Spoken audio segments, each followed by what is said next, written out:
Hello, welcome to Kentish Tales and Tales of Kent.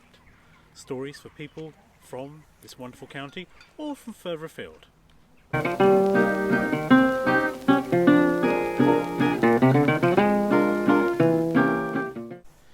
This is Saltwood Castle in Saltwood. It was apparently built by the son of Hengist, more of which on another day. In 1026, King Canute, he of trying to hold the tide back, decided that he was going to hand it over to the church. This is also a place that apparently Hermann Goering wanted if the Nazis were ever able to conquer England. Henry VIII also had his eye on this. Hermann Goering, Henry VIII, similar chaps, fat, outlandishly dressed, and a love of castles. But we're going all the way back to 1170 today to deal with the life and, more importantly, death of Thomas Becket. Now, you know all about Thomas Becket because you were taught this in history class, and I reminded you of this in the last video. And obviously, if you can't remember any of that, that suggests you're not getting enough sleep or omega-3 or something. Now, in Becket's time, this place was owned by a certain Henry of Essex, obviously in the wrong county. Now, he was the standard bearer of Henry II. Slight problem in this time period, everyone has the same name. And on one occasion, Henry II and Henry of Essex went into Wales to beat some dastardly Welsh rebels. However, unfortunately for Henry II, he was ambushed in a wood.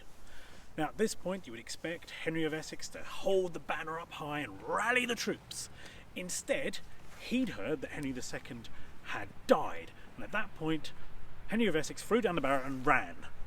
Now after this point, everyone said that Henry of Essex was a bit of a coward. And he couldn't stand this anymore when one Robert de Montfort said to him, "Sir, you are a coward." So he challenged him to a trial by combat to clear his name. Where they fought this was at, well actually it was in Reading, at Frey's Island, but never mind. So the two men readied themselves for battle. And as they hit each other back and back and back, it was at this point that Henry of Essex looked up. And what did he see? He saw St. Edmund there in all of his heavenly glory, and next to St. Edmund was Gilbert de Seville. Now Gilbert de Seville had been somebody that Henry of Essex had accused of sleeping with his wife, and so he'd had him tortured and murdered. And though Henry raised up his sword and carried on trying to fight against Robert de Montfort, but all of the blows he tried to land were deflected by the saintly St. Edmund. It was at that point that Robert dealt a deadly blow, and Henry of Essex fell to the floor. Everyone knew he was dead. But he was not dead, and the monks picked him up and carried him to the nearby castle. Unfortunately for poor old Henry of Essex, he'd been beaten, which meant that he was guilty, so he lost all of his lands, including Saltwood Castle, which was given to Ranulf de Broc. So it was that Ranulf de Broc was merrily ensconced in his new castle, most pleased with himself. However, Thomas Becket, if we remember him, was not happy. He said that this castle had been given to the church. Now, when Henry II had fallen out with Thomas Becket, Henry had decided to give some of his lands, Thomas's lands that is, to the de Brocs. He'd give them great swathes of territory near Canterbury. When Thomas was more in favour of Henry, he came back to England and found that the de Brocs had, he said, ruined his land. The de Brocs weren't the kind of people to take this lying down. So what they did was, they found Becket's favourite horse and lopped off its tail. They found some of his deer and slaughtered them. And Becket was also a man who didn't take such abuses kindly, so he promptly excommunicated them, meaning they could no longer return to church, which meant they were going to hell. This added to the list of excommunications he'd already done, for example, the Archbishop of York. It was not long before word reached Henry II in France, and it was at a meeting with his favourite knights that he uttered the famous phrase, possibly, "Who will rid me of this turbulent priest?" 4 knights took this somewhat literally and immediately left France, got on the nearest boat and headed to England to find Becket. But where would they stay?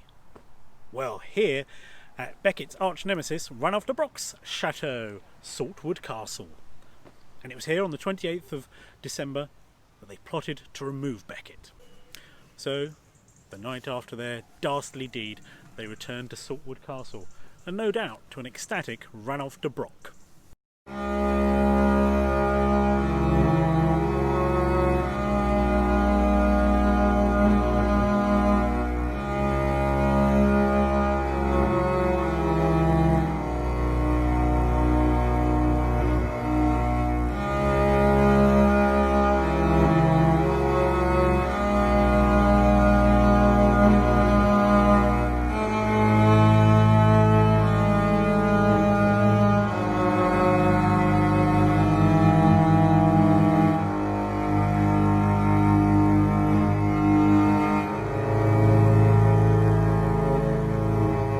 find out what happened to the knights, tune in next time on Kentish Tales and Tales of Kent. And if you've enjoyed this video, why not like and subscribe, or follow me on Twitter.